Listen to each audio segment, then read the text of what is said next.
we've stuck to our £25 million price limit for so long. But I think something has gone on here, and I think Bristol City have been forced their hand in terms of accepting a lower bid. Well, it is official. By the time you're watching this video, Alex Scott is no longer a Bristol City player. He is an AFC Bournemouth player, and, well, has been coming for a while. On the Wednesday before the Oxford game, it was heavily in doubt. There was still, doubt over Alex Scott's future. But then pace started building up. The rumours started gathering some pace. A bid had been made for Alex Scott. And we've stuck to our £25 million price limit for so long. But I think something has gone on here, and I think Bristol City have been forced their hand in terms of accepting a lower bid. And that is what concerns me, really. Look, as a fan, I feel indebted to Alex Scott, really, because he's been absolutely brilliant for us and for a lot of the older fans. I don't want to patronise them, but so for a lot of the older fans, he's probably been one of the best players they've ever seen in a Bristol City shirt at Ashton Gate. And that, if you look at some of the players that played for us over the years, it's ridiculous. The longevity of some of the players like Carey and whatnot. So, but absolutely, I'm as a human being, I'm delighted that Alex Scott's kind of moving on, and hopefully, he succeeds in the Premier League and in a stable in a stable Premier League club. I expect them to be stable, Bournemouth anyway. I think he'll thrive there if he gets played regularly. That is in his best position, please, Bournemouth. But the problem I have on a Bristol City fan level is the fee, and that is a sticking point for so many of the fans as well. Is the fee. We've held out for 25 million all summer. That's been reported. It's been confirmed by Nigel Pearson as well. But now all of a sudden we've gone, oh right, no, we'll accept a bit lower. What? Why? Why are we accepting a slightly lower bid? What was the point of doing that? I know we could have gone high end and then we can accept slightly lower, and that's fine. But what? I don't understand this. I genuinely, so many questions I have over this, and that's what's concerning me. So the fee received is concern number one. Concern number two is a lot of that money's not going to go back into the playing squad, which has been confirmed by Nigel Pearson because of our wage limit being at its near max. So if that money's not going to go back in, so the squad's not going to improve, so the squad's got weaker, but we're financially stable, what was the point in selling your best player then? It's a bit confusing, and I feel like there was just no real reason to sell him. If that's the case, if we're financially stable, we've sold our best player, we can't reinvest that money back in the squad. No, because our wage limit's at its max, because we've signed McCrory, Knight, Dickey, Roberts, who were, I'd say, on reasonably high wages.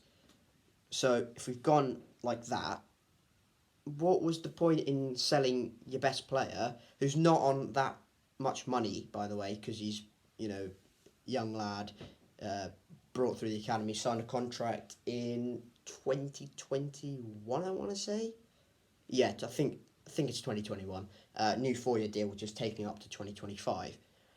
So he's not a massive earner, but he's our top asset.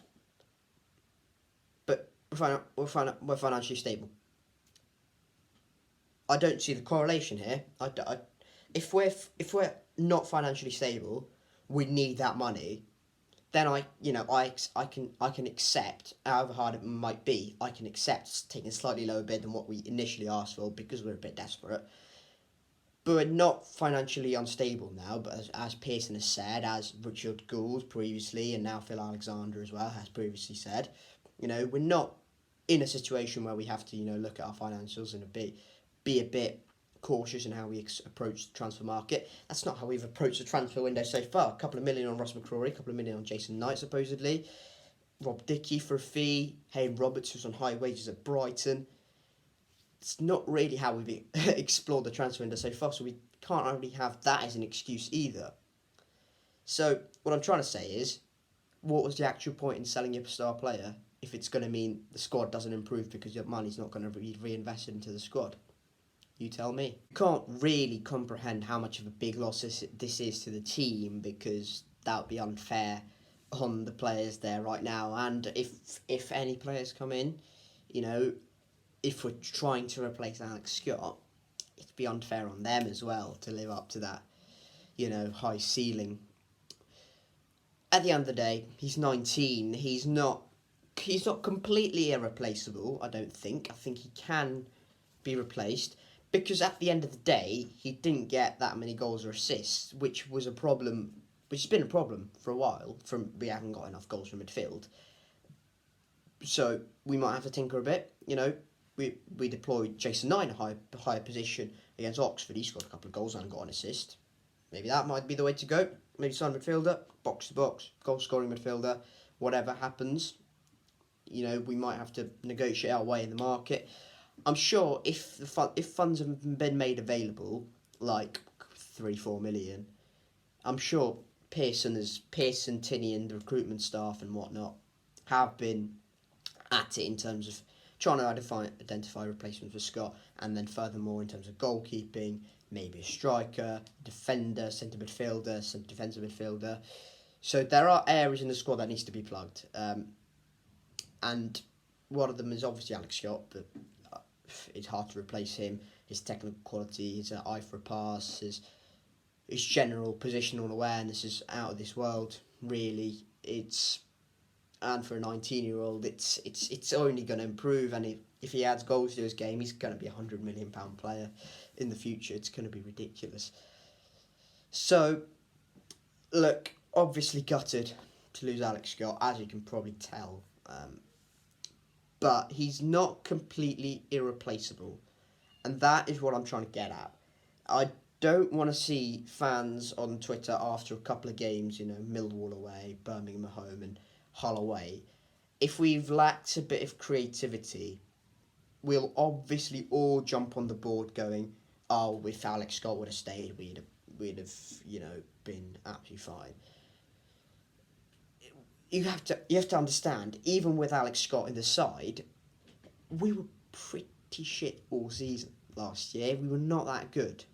We finished 14th in the end.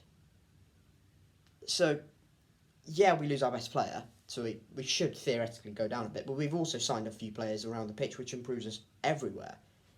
So does that improve us collectively?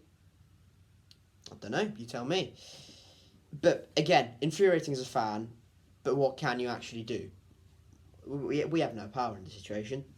What can you actually do? The last point I want to raise is Pearson's post-match interview. I've mentioned this, but he seemed visibly frustrated.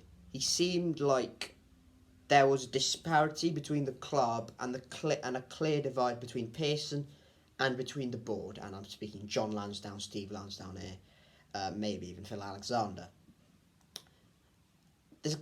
He's previously said he has no, right, or that's not his role to, intervene with financial decisions of the football club, i.e. sales, incomings, and, if we can negotiate deals and whatnot, and that's fine.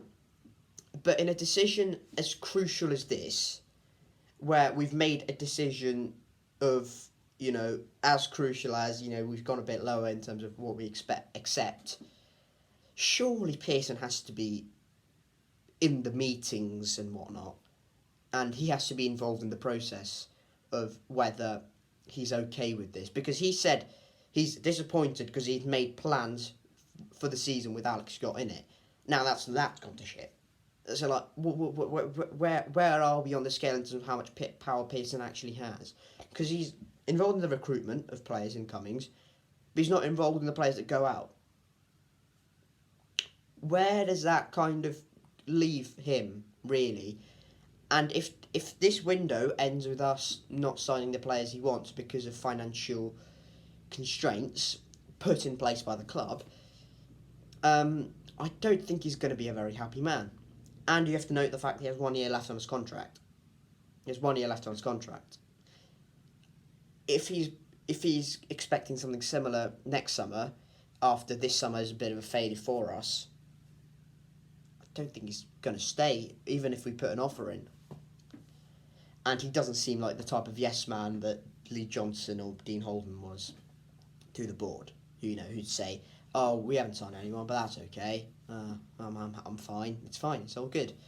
Pearson he looked visibly frustrated, and he said he was disappointed. So I think if the summer doesn't go to plan with the rest of it, I don't think he's going to be a very happy man. I doubt his future lies for another season at Ashton Gate.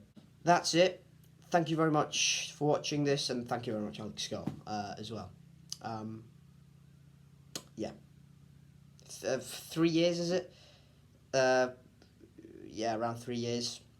Absolutely brilliant player. Bournemouth fans, if you're watching this, you'll enjoy him. You will enjoy him. He's an absolutely outstanding player who will dictate games if he's at it. And in the Premier League, I hope he thrives. That's all I really have to say.